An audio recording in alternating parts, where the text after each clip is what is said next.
হিজাবটা বলতে কি আমি পরিপূর্ণ পর্দাটা আমি করতে পারছি না। একটা আর্টিস্ট কখনো পরিপূর্ণ পর্দা করতে পারে না যতক্ষণ সে মিডিয়া থেকে টাটা বাই বাই না দেয়। একবার বলেছিলেন আমরা শুনেছি টাকা দিলে আমি হিজাব খুলবো না। আবার হিজাব হচ্ছে নারীদের পর্দার একটা অংশ, অবশ্যই আমরা পর্দাটা মেইনটেইন করব, কিন্তু আমি কাজের জন্য হিজাব খুলছি। এখন আসলে আমি কোনটাকে বেশি আজকে বেশি প্রায়োরিটি দেব বা পর্দার জন্য কাজকে ছাড়া যায় কিনা? যেটা বাস্তবতাটা হচ্ছে আমি বাস্তবতাতে বিশ্বাসী। দিন শেষে আমার বাবা মা আমার বাচ্চাদের সমস্ত লাইবিলিটি আমার কাঁধে। আমার কাজের জন্য আপনারা খেয়াল করে দেখবেন শুধুমাত্র কাজের জন্য হিজাব খোলা, কাজের জন্য, আবারও বলছি শুধুমাত্র কাজের জন্য। আমার বাস্তব জীবনে হিজাব ব্যবসায়ী তাই মনে হয় আপনার কথা তাই মনে হচ্ছে? হিজাব ব্যবসায়ী বলতে কি বোঝাতে চান এক্সপ্লেইন করেন আপনি, তারপর আমি আপনার উত্তর দিচ্ছি। ওই যে আপনি বললেন যে হিজাব একবার খুলছেন, একবার বলছেন যে হিজাবের জন্য কাজ পাচ্ছেন না, আপনি এবার বলছেন যে হিজাব হলো আমি কাজে বিশ্বাসী, বাস্তবতায় বিশ্বাসী, কিন্তু হিজাবটা তো আমাদের ইসলামের দিক থেকে পর্দার একটা অংশ। তো সেই হিসেবে আপনি একবার খুলছেন হিজাব, আবার ধরছেন, আবার খুলছেন, আর বলছেন বাস্তবতায় বিশ্বাসী, সেই হিসেবে বললাম আর। দেখেন আমি হিজাবটা বলতে কি আমি পরিপূর্ণ পর্দাটা আমি করতে পারছি না। একটা আর্টিস্ট কখনো পরিপূর্ণ পর্দা করতে পারে না যতক্ষণ সে মিডিয়া থেকে টাটা বাই বাই না দেয়। যেহেতু আমি ইন্ডাস্ট্রিতে আছি, যেহেতু আমাকে কর্ম করে খেতে হচ্ছে, যেহেতু আমি কাজ করছি, সেক্ষেত্রে আমি হিজাব পরছি, আমি বরখা পরছি অফ ক্যামেরায় এবং অন ক্যামেরায়। যখন আমি সোশ্যাল মিডিয়ায় কাজ করছি বা আমার প্রজেক্ট গুলো আসছে, তখন কিন্তু আমি চেষ্টা করছি বেস্ট এফোর্ট দিয়ে। যেখানে আমি অবশ্যই ব্র্যান্ডের সঙ্গে কথা বলে নিচ্ছি যে আমি কি এখানে হিজাবটা ক্যারি করতে পারবো। ব্র্যান্ড যদি বলছে যে ইয়েস আপু ইউ ক্যান, দেন আমি ওটা করছি। আর যদি বলছে না আপু এটা আসলে ফুটবে না বা আমাদের অবজেকশন আছে, তখন কাজের সাথে আমি হিজাবটাকে জাস্ট খুলে রাখছি, দ্যাটস ইট।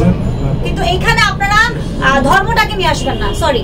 একদমই ব্যক্তিগত একটা আমার কি বলে ব্যক্তিগত একটা জায়গা, এটা প্রত্যেকটা নারীর একটা খুব সেনসিটিভ একটা পার্ট। আমার ব্যক্তি জীবনটা আর প্রফেশনাল লাইফটাকে একটু আলাদা করেই রাখতে চাচ্ছি এবং আলাদা করেই রাখি। এখন দেখেন যদি আমার এবং মুন্নার যে কাজটা করেছি, যে ব্র্যান্ডগুলো, সেই ব্র্যান্ডগুলো যদি বলতো যে আপনি হিজাব পরেই কাজটা করেন, তাহলে আমি সেটাই করতাম। সেই ব্র্যান্ডের ডিমান্ডটাকে আমাকে ফুলফিল করতে হয়েছে, বিকজ তারা আমাদেরকে পে করছে। এটা একটা প্রফেশনাল কাজ এবং একটা ড্রেসকে, একটা আউটফিটকে সবার কাছে রিপ্রেজেন্ট করার জন্য সবচাইতে বেস্ট এফোর্টটা একটা আর্টিস্টের দিতে হয়।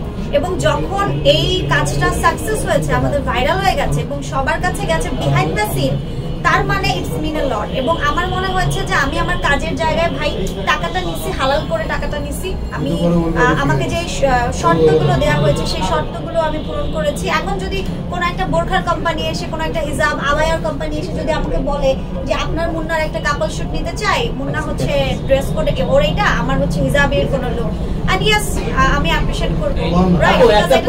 আপনি সোশ্যাল মিডিয়ায় কখনো লাইভে এসে হাসেন এবং কখনো কান্না করেন, এই যে বিষয়গুলো আমরা অভিযোগ করেছি যে এটা নাকি সম্পূর্ণ নাটক করেন, আপনি কি বলবেন এই বিষয়টা? বাস্তব জীবনে আমরা সবাই অভিনেতা, হ্যাঁ, আর আমরা প্রত্যেকটা মানুষ অনেক বেশি আবেগী। আপনি যদি বলেন আপনার ভেতরেও রক্ত মাংস আছে, আমারও আছে। দিন শেষে একটা নারী হয়ে সমস্ত দিক যখন সামলায়, তখন খুব নর্মালি চোখে পানি আসে।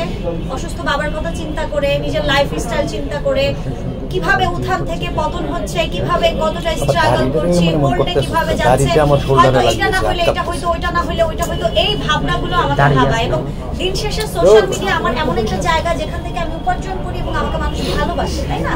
তো তাদের সঙ্গে আমার ভালো থাকা, খারাপ থাকা, যেমন আমি উদাহরণ দিই, গতকালকে আমার বড় ফুপু মারা গেছেন বলেছি এবং তারপর আমার বাবা তো হসপিটালাইজ 4-5 দিন ধরে, আমি বলি না এটা কাউকে বলি না, গতকালকে পোস্টটা করেছি। তো এর মধ্যে রাতের বেলা লাস্ট নাইটও আমি খুব কান্নাকাটি করেছি, গতকালও আমি খুব আপসেট ছিলাম, হোল ডে আপসেট ছিলাম, আমি কোনো প্রমোশনাল কাজও করিনি কালকে। তো তখন মুন্না আমাকে ফোন করলো, আমি শুনলো যে আমি খুব আপসেট।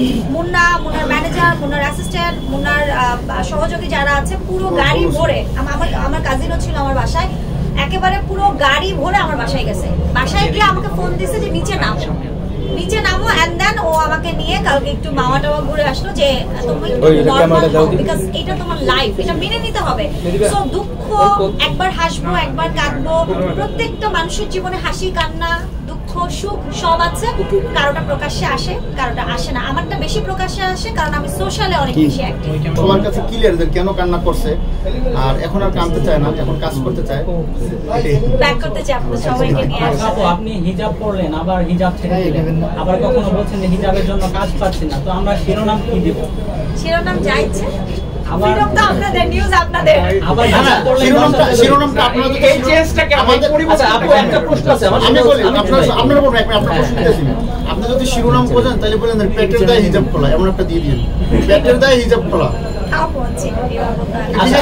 আমরা একটা শুনেছিলাম আপনাকে বলতে যে 1 কোটি টাকা দিলেও আমি হিজাব অবশ্যই করব, হিজাব অবশ্যই করব, হিজাব অবশ্যই করব, কিন্তু প্রফেশনাল পারপাসে কাজ যদি করতে চাই, আমি আমার ক্যারেক্টারের জন্য এখনো পড়তেছে, আমি হিজাব আছে।